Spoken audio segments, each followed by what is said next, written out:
Salut à tous et bienvenue. Cet homme aveugle voit sa femme pour la toute première fois. Admirer les merveilles du monde n'est pas une chose que tout le monde peut faire. Malheureusement, certaines personnes n'ont pas le luxe de voir les visages de leur famille ou même de pouvoir observer leurs enfants grandir. Tel est le cas de ce jeune homme malvoyant qui, grâce à des lunettes technologiques, arrive à voir le visage de sa femme pour la première fois. Il dit deux mots qui mettent tout le monde en larmes. Jen Purdy est un jeune papa qui a été diagnostiqué d'un trouble de la vision appelé la maladie de Stargardt. Cette maladie permet à Jen de voir seulement le contour des choses dans un petit champ de vision. Il n'a jamais eu l'occasion de voir le magnifique visage de sa femme, le petit nez adorable de son fils et les sourires rayonnants de ses parents. Jen a été soumis à une vie de ténèbres, mais tout cela va changer avec l'aide de Rachel Ray, qui l'a invité avec sa famille à son émission. Rachel a fourni à Jen une paire de lunettes e-sight qui offre aux personnes ayant une déficience visuelle sévère la capacité de voir les choses clairement. Quand Jean a mis ses lunettes technologiques, un sourire gigantesque couvre son visage et il regarde directement sa femme Joy. Ce moment important est quelque chose qu'il n'oubliera jamais. Jen a dit qu'il trouvait sa femme très belle et qu'il essaiera de mémoriser les détails de son visage afin de s'en rappeler à tout jamais. Ces propos ont mis Joy en larmes. Rachel a également invité les parents de Jean pour qu'ils puissent les voir. Le fournisseur de lunettes a offert une paire à Jean. Un geste généreux qui a apporté de la joie à toute la famille. La maladie de Stargardt est une maladie orpheline souvent héréditaire des yeux qui affecte la région centrale de la rétine. Elle se caractérise par une baisse progressive de l'acuité visuelle.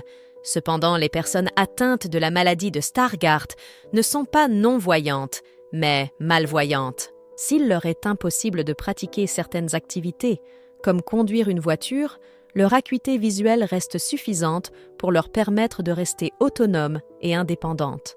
On a souvent tendance à confondre non-voyance et malvoyance et associer ces deux handicaps au mot aveugle. Une personne non-voyante souffre d'une déficience visuelle totale qui l'empêche de voir et qui, pour se déplacer, a besoin d'être guidée pour éviter les obstacles. Or, une personne malvoyante souffre d'une déficience visuelle qui entraîne par conséquent des difficultés à réaliser les tâches quotidiennes. D'après l'Organisation mondiale de la santé, la malvoyance touche plus de 246 millions de personnes dans le monde entier.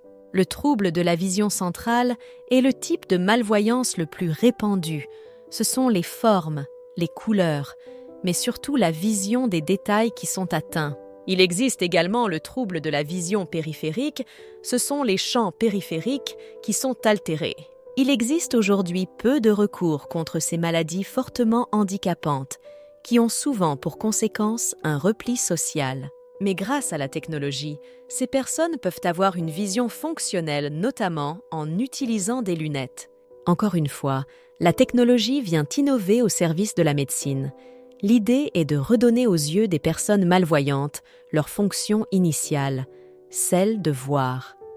Il s'agit d'un appareil qui pèse à peu près 100 grammes, qui se porte devant les yeux et qui comporte une caméra qui filme l'environnement, ensuite le transmet directement sur deux écrans devant chaque œil avec une qualité d'image plus optimale. Cette solution est tout de même onéreuse, d'autant plus qu'elle n'est commercialisée qu'aux États-Unis et au Canada. Les personnes malvoyantes ont souvent des difficultés à accomplir les tâches de la vie quotidienne. Lire, écrire, se déplacer, faire les courses, s'habiller, faire sa toilette, manger, se servir à boire, réaliser les tâches ménagères, regarder la télévision, reconnaître les visages et communiquer à distance sont toutes des activités d'une longue liste handicapante d'un malvoyant. Mais cela ne signifie pas systématiquement renoncer à toutes ses activités favorites. Il faut juste trouver une nouvelle façon de s'organiser pour pouvoir les pratiquer. Faire recours à un proche ou une organisation d'aide aux malvoyants est indispensable pour regagner son autonomie et retrouver ses repères. Quelle est votre opinion au sujet de cette histoire? Dites-le nous dans les commentaires. Merci d'avoir regardé la vidéo. Surtout, n'oubliez pas de cliquer sur le bouton j'aime et partager autour de vous. À très bientôt!